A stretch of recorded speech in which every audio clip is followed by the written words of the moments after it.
Imagine करो कि आपका एक बिज़नेस है और बहुत सारे लोगों को पता है कि आपका बिज़नेस एग्ज़िस्ट करता है।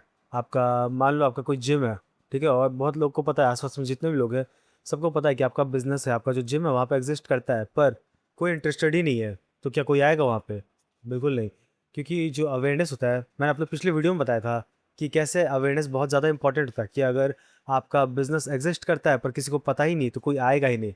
मगर एक दूसरा लेयर ये भी होता है, दूसरा जो लेयर है इस फ़नल का, जो पहला अवेयरनेस आता है उसके बाद का एक लेयर है जिसे कहते हैं इंटरेस्ट। तो अगर लोगों को पता है कि आपका बिज़नेस एग्ज़िस्ट करता है, तो उन्हें पहले इंटरेस्टेड होना पड़ेगा आपके बिज़नेस में, तभी लोग आएँगे, वरना कोई नहीं आएगा। तो पिछले वीडियो में मैंने बताया था कि कैसे आप अवेयरनेस क्रिएट कर सकते हो। इसमें मैं ये बताने वाला हूँ कि कैसे आप इंटरेस्ट क्रिएट कर सकते हो, जो कि अवेयरनेस का एक अगला ही स्टेप है। अब फॉर एग्जांपल के लिए आप ये समझो कि मान लो आप इमेजिन करो कि आप अपने यूट्यूब पे वीडियो देख रहे हो और आपके फीड पे एक रैंडम सा वीडियो आता है जिसका जो थंबनेल होता है वो आपका अटेंशन ग्रैब करता है। तो वो जो थंबनेल होता है वो होता है अवेयरनेस। पर आप सिर्फ थंबनेल देख के उस वीडियो को क्लिक नहीं करोगे, बहुत कम चांस है, वैसे आप कर भी दोगे लेकिन बहुत कम चांस है। पर उसके बाद आप उसका टाइटल ज़रूर पढ़ोगे। वो जो टाइटल है वो यहाँ पे इंटरेस्ट का काम करता है। तो ऐसे बिजनेस में भी होता है, बहुत लोगों को पता तो चल जाता है कि आपका बिजनेस एग्जिस्ट करता है, पर बहुत लोग आप पे बहुत लोग आपके कस्टमर्स नहीं बनते हैं, बहुत लोग आपके पास आते इसलिए नहीं क्योंकि वो लोग इंटरेस्टेड नहीं होते। एक और एग्जांपल देता हूँ, जैसे कि मान लो आप एक मॉल में गए हो जहाँ पे 100 स्टोर्स हैं। अब वहाँ पे जितने सारे स्टोर्स हैं, आप सब में तो जाओगे नहीं, आप किसी में भी इंटरेस्टेड नहीं होगे, है ना? आप हो सकता है 2 या 3 ही स्टोर्स में से जाओगे, पर ऐसा क्यों? आप सब में क्यों नहीं जाओगे और 2 या 3 ही स्टोर्स में क्यों जाओगे? ऐसा इसलिए होगा क्योंकि आप जिस मॉल में गए हो, वहाँ पे आप देख तो लिए हो कि वहाँ पे 100 स्टोर्स अवेलेबल है, पर आपका इंटरेस्ट जिस स्टोर में आएगा, आप सिर्फ़ उसी में जाओगे। ऐसा नहीं है कि आपको ये बगल वाला जो स्टोर है, वो पसंद नहीं आ रहा है, फिर भी आप उसमें जाओगे। आप उसी स्टोर में जाओगे जिसका आपको ऑफर अच्छा लगेगा, जिसमें लगेगा कि सेल अच्छा आ रहा है, जिसमें लगेगा कि इसका जो प्रोडक्ट है काफ़ी ज़्यादा सुंदर है, काफ़ी अच्छा है, मुझे जाना चाहिए, आपको फील होगा। वो चीज़ इंटरेस्ट क्रिएट करता है, उसी वजह से आप उस स्टोर में जाओगे। इंटरेस्ट का सीधा सीधा मतलब ही यही होता है कि making people curious enough to know more about your product या फिर your service. Not to buy और not to trust, just make people curious about your product. यही होता है इंटरेस्ट का साफ मतलब यही होता है कि लोगों को बस क्यूरियस करो अपने प्रोडक्ट या फिर अपने जो सर्विस है उसके लिए। एप्पल भी सेम करता है, जितने भी बड़े बड़े ब्रांड्स हैं वो सेम तरीका इस्तेमाल करता है। आप लोगों ने कभी कभी काफ़ी नोटिस किया होगा कि बहुत सारे जितने भी बड़े बड़े मूवीज़ होते हैं या फिर वेब सीरीज़ हो गए या फिर जैसे मार्वल के मूवीज़ हो गए या फिर बड़े बड़े ब्रांड्स हो गए एप्पल के, उन सब का कोई ना कोई प्रोडक्ट या फिर कोई ना कोई चीज़ लीक होते रहता है। जैसे मार्वल के मूवीज़ लीक हो जाते हैं कभी कभी, या फिर एप्पल्स का कुछ कुछ प्रोडक्ट लीक हो जाता है, कुछ-कुछ डेटा लीक हो जाता है। तो ये सब वो गलती से नहीं होता, वो सब जानबूझ के करते हैं। ये एक टेक्नीक है, इंटरेस्ट क्रिएट करने के लिए। एप्पल हमेशा जो भी उनका प्रोडक्ट लॉन्च होने वाला था, उससे बहुत महीनों पहले से ही अपना जो भी डेटा है, वो लीक करना स्टार्ट करते हैं खुद ब खुद। वो रूमर्स फैलाने लग जाते हैं, वो वीडियोज़ देने लग जाते हैं, वो पहले से ही सब कुछ तैयार करने लग जाते हैं। पहले से ही इंटरेस्ट क्रिएट करने लग जाते हैं लोगों में, ताकि पूरे दुनिया को पता चले कि हमारा प्रोडक्ट आ रहा है। पूरे पूरे दुनिया में जितने भी यूट्यूबर्स होते हैं वो सब उनके प्रोडक्ट पे वीडियोस बनाने लग जाते हैं कि जो भी नया लीक आता है उनके ऊपर वीडियोस बनाने लग जाते हैं। वो इसलिए ताकि लोगों को इंटरेस्ट क्रिएट हो उस चीज़ में। अगर मान लो वो डायरेक्ट ही अपना प्रोडक्ट लॉन्च कर देते हैं तो बहुत कम ही लोगों को पता होता और शायद बहुत कम ही लोग खरीदते हैं उसके बारे में। लेकिन अगर पहले से ही जो जिन लोगों को इंटरेस्ट भी नहीं है एप्पल के अंदर, उसका लीक देख के वो हो सकता है कभी ना कभी वीडियोज़ या फिर इंस्टाग्राम पे रील्स ये सब देखे होंगे, वो लीक की वजह से। यही चीज़ जितने भी बड़े-बड़े कंपनी है वो सारे करते हैं। एग्ज़ाम्पल के लिए एक जिम का भी एग्ज़ाम्पल ले लो, ठीक है? मान लो तुम्हारे शहर में 2 जिम है। जो पहला जिम है, उसके बोर्ड पे बस यही लिखा हुआ है कि best gym in the city, ठीक है? और जो दूसरा जिम है, उसके बोर्ड पे लिखा हुआ है कि लूज़ 5 केजी इन 60 डेज़ और ट्रेन फ्री। आप बताओ आप कौन से बिज़नेस में सॉरी कौन से जिम में ज़्यादा इंटरेस्टेड होगे जाने के लिए? सेकंड वाला, क्योंकि उसका जो ऑफ़र था वो काफ़ी ज़्यादा इंटरेस्टिंग था। मैं खुद उस वाले में जाता। अब ये जो ऑफ़र है, यही एक बहुत इंपॉर्टेंट चीज़ है इंटरेस्ट क्रिएट करने के लिए। ऑफ़र और इंटरेस्ट ऑलमोस्ट सेम ही है। अगर आपका ऑफ़र अच्छा है, तो आपका जो भी इंटरेस्ट जनरेशन होगा, जो भी टेक्निक होगा, वो अपने आप अच्छा हो जाएगा। आपका जो इंटरेस्ट होगा लोगों के प्रति, मतलब लोगों का जो इंटरेस्ट होगा आपके प्रति, वो अपने आप अच्छा हो जाएगा अगर आपका ऑफ़र अच्छा हुआ तो। मान लो 2 रेस्टोरेंट है, ठीक है? जो पहला रेस्टोरेंट है, उसके बोर्ड पे सिर्फ़ ये लिखा हुआ है कि बेस्ट रेस्टोरेंट इन टाउन। जो दूसरा रेस्टोरेंट है, उसके बोर्ड पे ये लिखा हुआ है कि best butter chicken in town with over 10,000 happy customers. अब आप बताओ कौन से वाले रेस्टोरेंट में आप जाना चाहोगे? सेकंड वाले में, क्योंकि इसका ऑफ़र काफ़ी अच्छा था। इस ऑफ़र की वजह से जो इंटरेस्ट था वो क्रिएट हुआ। उसकी वजह से आप लोग ज़रूर ज़्यादातर मोस्ट ऑफ़ द लोग सेकंड वाले ही रेस्टोरेंट में जाओगे।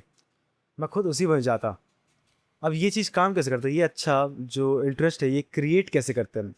मैं इस वीडियो में यही बताने वाला हूँ कि कैसे एक अच्छा इंटरेस्ट क्रिएट करें। जो सबसे पहला जो सबसे बेस्ट तरीका है वो है अंडरस्टैंड योर कस्टमर।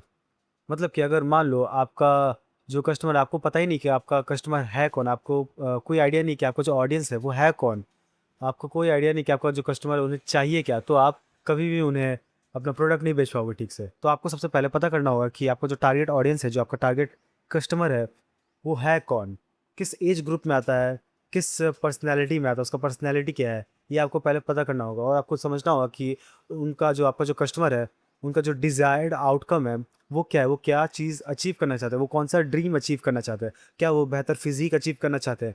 क्या वो सुंदर दिखना चाहते हैं? क्या उन्हें ठीक से देखना है? क्या उन्हें एक अच्छा क्या उन्हें एक अच्छा एडिटिंग सॉफ्टवेयर चाहिए? क्या उन्हें एक स्मूथ एडिटिंग सॉफ्टवेयर चाहिए? क्या उन्हें एक बढ़िया सा एक्सपीरियंस चाहिए, एक बढ़िया प्रीमियम रेस्टोरेंट में?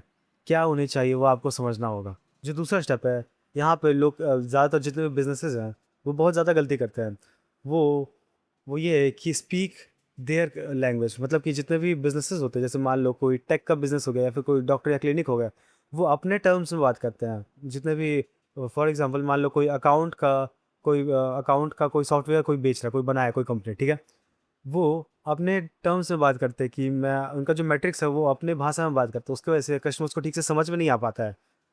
पर अगर वो कस्टमर्स की भाषा में बात कर रहे होते हैं, उन्हें ये समझा रहे होते हैं कि आपका जो भी अकाउंट है वो 10 मिनट में ही सॉल्व हो सकता है। आपका जो भी अकाउंटिंग का जो भी प्रोसेस है वो सिर्फ 10 मिनट में आप कर सकते हो। तो ये कितना ईज़ी होगा समझने में कस्टमर को, बजाय कि उन्हें एकदम हैवी मैट्रिक्स बताने के, बहुत सारा मुश्किल सा टर्म्स बताने के, समझाने के। उस उसमें वो लोग इसमें वो लोग खो जाते हैं। वो बिल्कुल भी नहीं समझ पाते ये कह क्या रहा है सामने वाला बंदा। ऐसे इसीलिए जितने भी जो डॉक्टर्स होते हैं वो बहुत बेकार सेल्समैन होते हैं। मैं उन्हें बेकार डॉक्टर नहीं कह रहा हूँ, मैं उन्हें बोल रहा हूँ कि वो बेकार सेल्समैन होते हैं ज़्यादातर डॉक्टर्स, क्योंकि वो अपने भाषा में बात कर रहे होते हैं डॉक्टर। इसकी वजह से जो भी कस्टमर, जो भी पेशेंट्स होते हैं वो ठीक से समझ नहीं पाते हैं। ऐसे ही क्लिनिक में भी होता है कि जितने भी जो डॉक्टर्स होते हैं वो अपनी भाषा में बात कर रहे होते हैं, उसकी वजह से जो भी पेशेंट्स आते हैं वो ठीक से उनका बात समझ नहीं पाते हैं और वो चले जाते हैं। जो तीसरा बहुत ही इम्पोर्टेंट एक और स्टेप है वो ये है कि शो रिज़ल्ट। बहुत सारे जितने भी बिजनेसेस हैं वो फीचर्स बताने लग जाते हैं। जैसे कि मान लो कोई जिम है तो वो अपना फीचर्स बताता है। जितने भी जिम्स होते हैं वो फीचर्स बताता है कि मेरा जिम सबसे बेस्ट है, मेरा जिम में बेस्ट इक्विपमेंट है, बेस्ट ये मशीन है, वो मशीन जो भी है, बेस्ट इंटीरियर है, ये सब वो फीचर्स बताने लग जाता है। बजाय उन उसके कि अगर वो इसका जो आउटकम होता है, जो बेनिफिट होता है, ये बताता है कि मान लो मेरा जो जिम है वो आपको आपकी मदद करेगा आपको 5 केजी लूज़ करने में 1 महीने में, 2 महीने में। नहीं तो मैं आपकी मैं आपके साथ फ्री में मैं आपको फ्री में ट्रेन करूँगा। ये हो गया बेनिफिट, ये बताना चाहिए। वैसे ही सेम चीज़ स्मार्टफ़ोन में होता है। बहुत सारे जो कंपनीज़ होते हैं वो स्मार्टफ़ोन्स या फिर लैपटॉप्स का फीचर्स बताने लग जाते हैं कि ये बेस्ट रैम है यहाँ पे, बेस्ट डिस्प्ले है, बेस्ट कीबोर्ड है, ये सब कुछ है।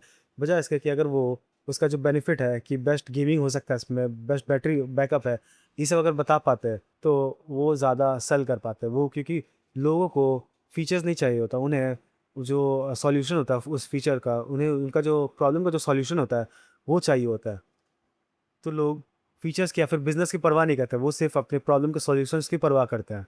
तो ये बहुत इंपॉर्टेंट स्टेप है। अगर आप इस टर्म को अच्छे से समझते हो, अगर इस स्टेप को अच्छे से समझ जाते हो, तो आप ज़रूर एक अच्छा ऑफ़र क्रिएट कर पाओगे। आप बहुत ज़्यादा कस्टमर्स को अट्रैक्ट कर पाओगे।